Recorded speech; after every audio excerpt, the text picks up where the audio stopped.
धीरे पूछे ले जाई खगेश कहा प्रभु अजैब कहा कहल बड़ धीरे। अहा द्रौपदी द्रौपदी द्रौपदी अरे द्रौपदी द्रौपदी द्रौपदी द्रौपदी रे। महाराज द्वारिकाधीश कन्हैया ऐसा छलांग लगाए हो आकाश मार्ग में पहुंच गए। और जब पहुंचे महाराज तो पीछे से खगेश पहुंच गए। गरुड़ महाराज, गरुड़ को भी अभिमान था कि मेरे इतना तेज कोई उड़ने वाला नहीं है। महाराज गरुड़ ने पूछा भगवान बोल भी नहीं पा रहे हो दुख के कारण, केवल द्रौपदी की लाज लौक रही है। धीरे से बोले महाराज हाँ द्रौपदी द्रौपदी द्रौपदी द्रौपदी द्रौपदी द्रौपदी द्रौपदी। महाराज गरुड़ जी कहे अरे महाराज अरे ऐसे काहे पैदल जा रहे हैं, हमारी पिठिया पे बैठ जाइए।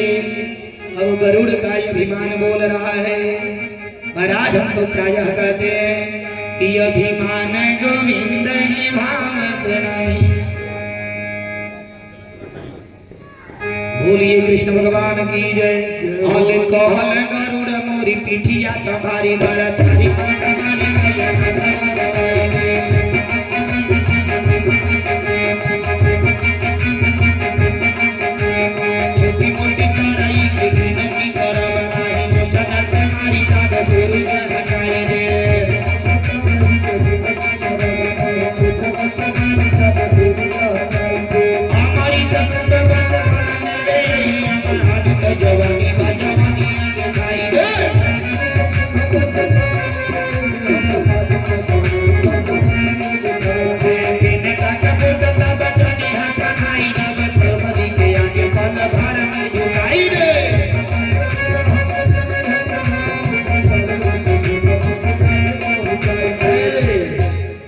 अरे कहल गरुड़ मोरी पीठिया संभारी दर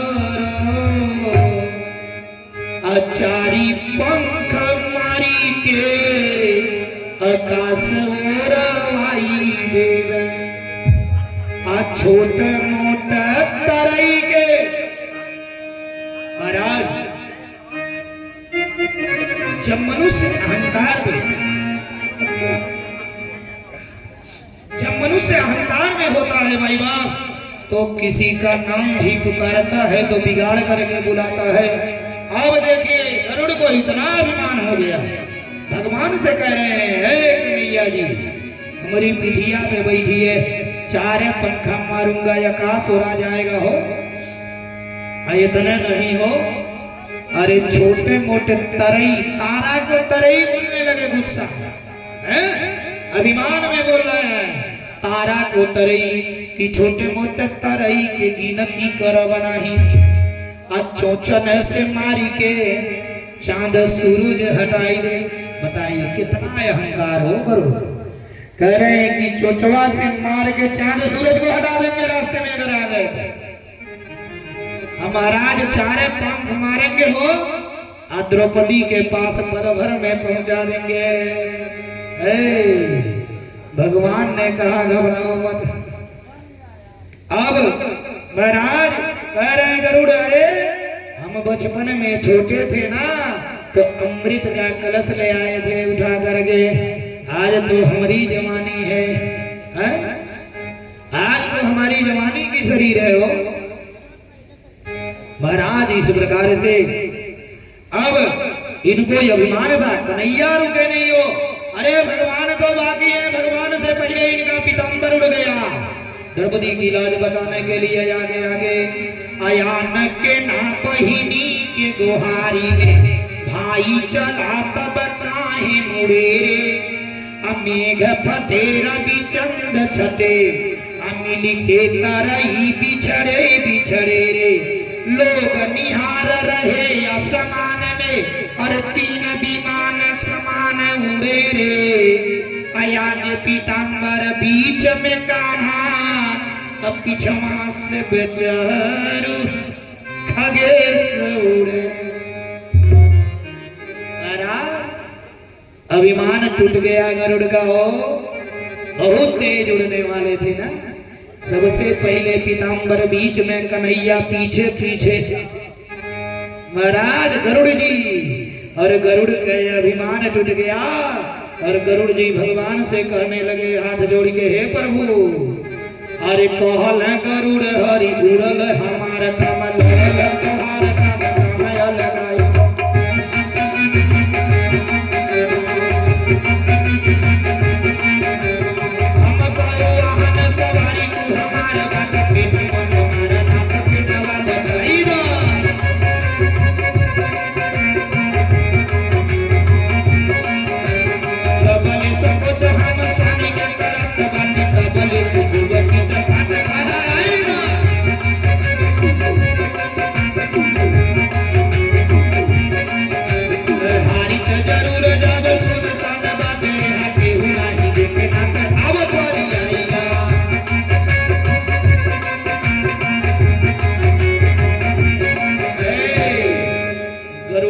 जब अभिमान टूट गया तो कहल गरुड़ हरि, अरे उड़ल हमारे काम, लड़ल तोहारे काम कामयल गाइलो। कन्हैया जी, हमारी काम है उड़ल और राउर काम है लड़ल, तो दोनों लोग अपना अपना काम अलगा लिया जाए। हम तो आपके वाहन हैं, हम वाहन सवारी तू हमारे बाट, अब पेट मोती मार नाथ पेटवा बचाइल। हे प्रभु, अरे हम आपके सवारी हैं और आप हमार मालिक हैं, और महाराज मेरे पेट पर लात मत मारिए, रोजगार मेरा मत खत्म करिए। हो गरुड़ जी कहले, गरुड़ जी कहे क्या, हे कन्हैया जी, अब तो हम हार ही गए हैं, सुनसान है, कोई देखा नहीं है, हमरो इज्जत बचा है। आइए अब से पिठिया पे बैठिए महाराज, फरिया लिया जाए। बोलिए कृष्ण भगवान की जय। भगवान ने गरुड़ के अभिमान को तोड़ दिया और परमात्मा पहुंचे हैं द्रौपदी की लाज बचाने के लिए। और जैसे परमात्मा पहुंचे, माई बाप द्रौपदी देखी, अरे तारत भीड़ बढ़ी द्रौपदी, जस हंसिनी पौरत काटत काई, अठाढ़ी छछात लगे दुर्गा, केसिया कन्हिया रहल छितराई। जैसे द्वारिकाधीश कन्हैया को देखी, भीड़ को फाड़ दे, द्रौपदी कन्हैया के पास जाने लगी। हो महाराज, जिस प्रकार से हंसिनी पोखरे में काई लगा रहा था ना, और उस काय में जब हंसिनी चलती है काय को फाड़ते हुए, हैं देखे होंगे ये दृश्य, सब लोग लगभग देखे। उसी प्रकार से द्रौपदी बढ़ी, केस फहरा रहा है जैसे महाकाली दुर्गा की तरह से, क्रोधित होकर बोलनी धाई धड़ाई के बोलनी, एड़ी ऊंचाई के हाथ उठाई, अब बाटे खड़ा बीरनायब देखब, अरे बाघ बियानी बाके करमाई। कन्हैया को देखते ही द्रौपदी बोल पड़ी, है देख रही हूँ अब भाई मेरा आ गया हो, किसकी माँ बाघ जन्म दी है हो, कि जो आकर के मेरी साड़ी खींच ले और मुझे नंगा कर दे। अरे केहू केहू कहला सिया बना ही लाज बची खाई बात घर के फसाई बा, केहू केहू कहला तमानी का कराम बाटे कोनाई का घर साथे जग बाबू काई रे।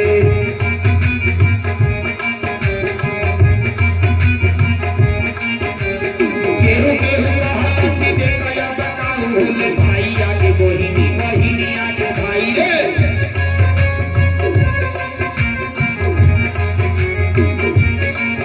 Oh,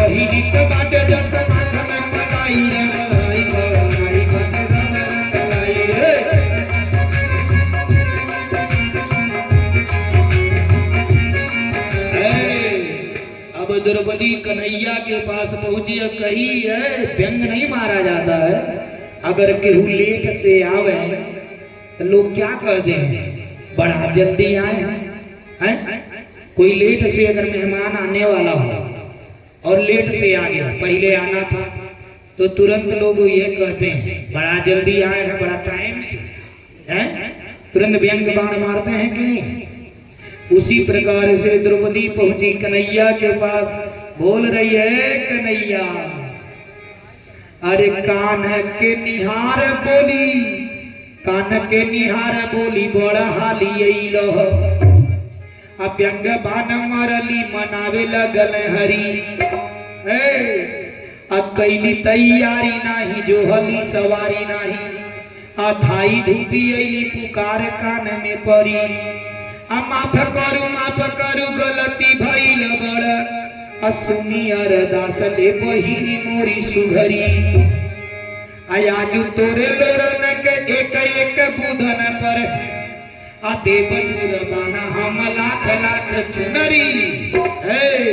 कन्हैया बोल रहे हैं भाई, अरे जैसे सुना हो एक पल भी कहीं रुका नहीं हूं, और जितनी आंसू तेरा गिरा है ना बहन, उतनी आंसुओं का मैं एक एक बूंद का एक एक लाख चुनरी दे करके तेरे लाज को बचाऊंगा।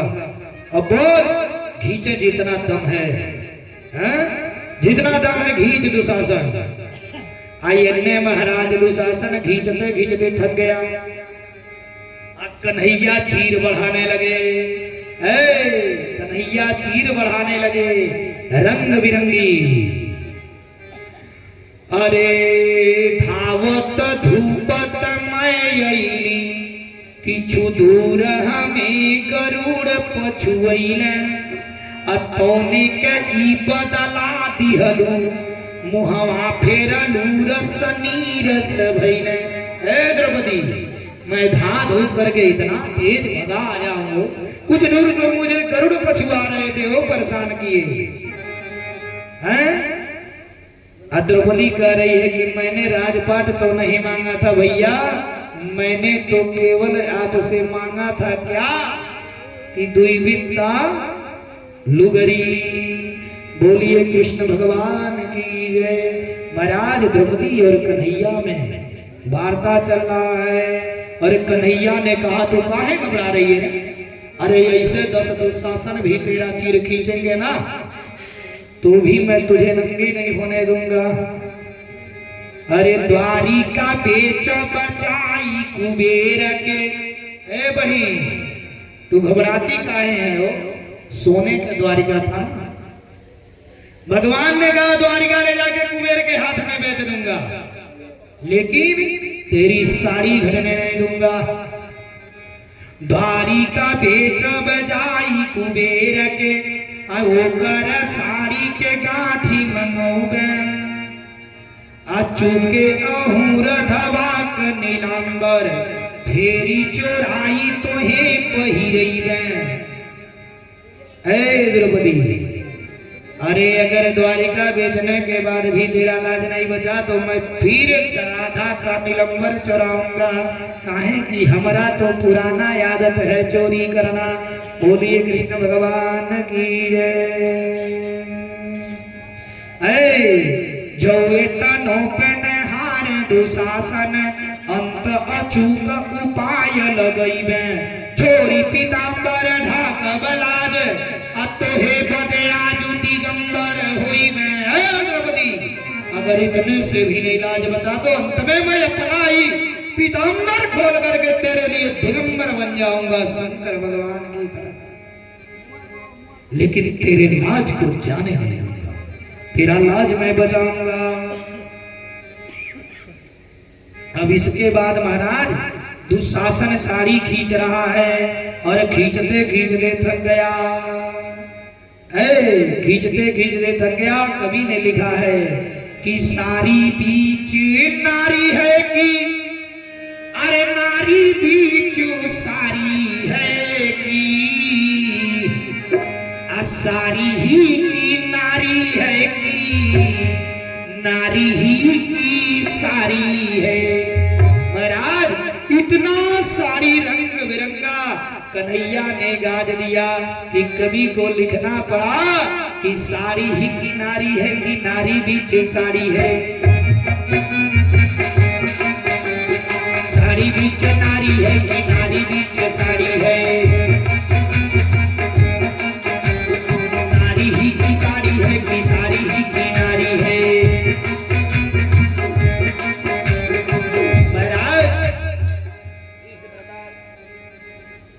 इस प्रकार से कन्हैया ने द्रौपदी के लाज को बचाया माई बाप, और कन्हैया ने प्रतिज्ञा कर लिया है, भगवान ने मन में प्रतिज्ञा किया इसका बदला बहुत भयंकर लिया जाएगा। बोलिए कृष्ण भगवान की जय। महाराज इस प्रकार से परमात्मा ने द्रौपदी के लाज को बचाया। संयोग से एक दिन महाराज अब ये सारा राजपाट तो हार गए थे पांडव, सब दुर्योधन ने कब्जा कर लिया। भगवान शांति दूत बन करके संधि कराने के लिए, समझौता कराने के लिए माई बाप पहुंचे दुर्योधन के पास समझाने के लिए। और जैसे दुर्योधन के पास आ रहे थे, द्रौपदी ने याद दिलाया भैया अरे संधि कराने जा रहे हैं, लेकिन मेरी एक केस नहीं भूलनी चाहिए, और आज के बाद मेरा केस धुलेगा नहीं। ये केस धुलूंगी तो मैं दुर्योधन के रक्त से ही धुलूंगी। महाराज सब प्रतिज्ञा ही है, पूरे महाभारत में प्रतिज्ञा ही है एक दूसरे की। अब द्रौपदी ने प्रतिज्ञा किया कि केस उसी दिन बांधूंगी जिस दिन दुर्योधन का खून मिलेगा, उसके खून से ही मैं केस धोऊंगी। आइए ने कन्हैया भी प्रतिज्ञा कर लिए हैं। महाराज गए समझाने, अरे कहे दुर्योधन पांडव को 5 घाव ही दे दो ना, 5 लोग जी लेंगे। इसने कहा 5 गांव तो दूर, बिना युद्ध किए मैं सुई की नोक के बराबर फल भी नहीं देने वाला, सुई के नोक के बराबर भी भूमि में नहीं देने वाला बिना युद्ध के। महाराज कन्हैया के समझाने पर दुर्योधन ने नहीं माना, क्योंकि भगवान की भी इच्छा थी युद्ध हो, द्रौपदी की भी इच्छा थी युद्ध हो। महाराज कन्हैया चले गए द्वारिका।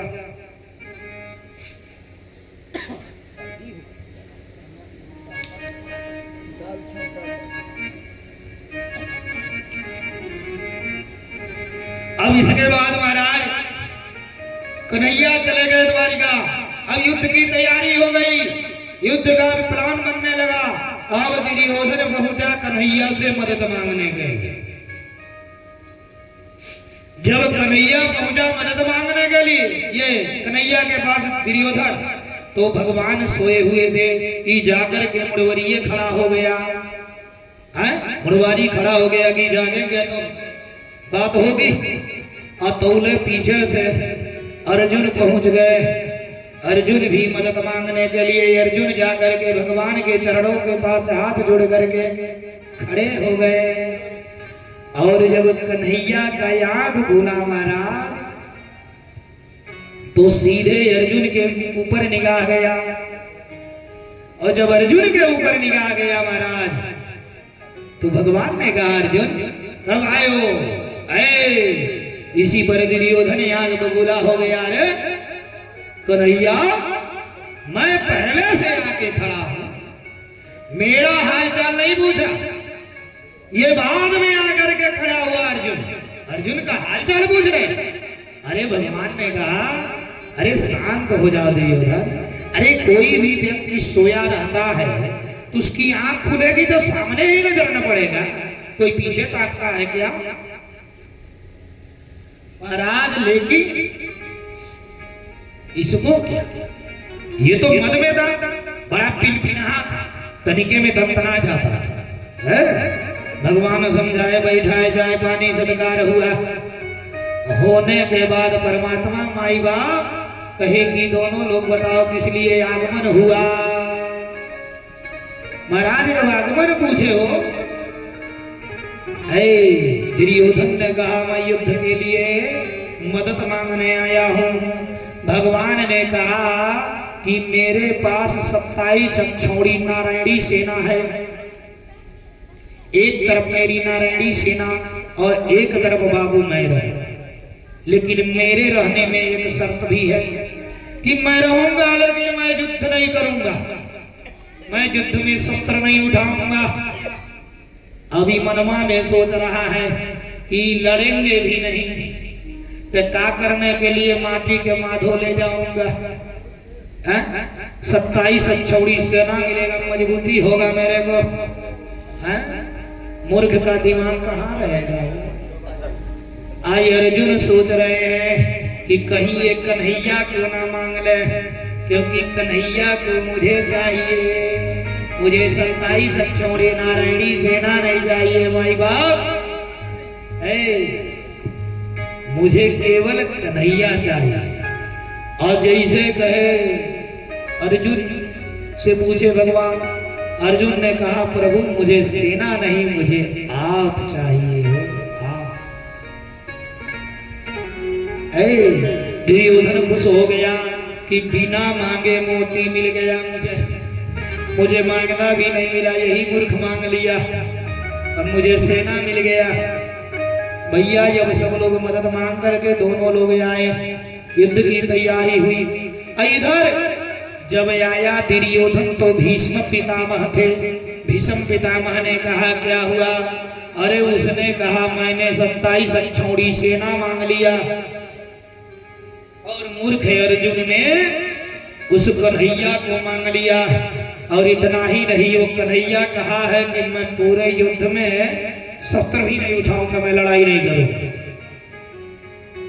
अरे भीष्म बाबा मुस्कुरा रहे हैं, मन में सोच लिए बेटा तू तो गयो, तू गयो। भीष्म बाबा महाराज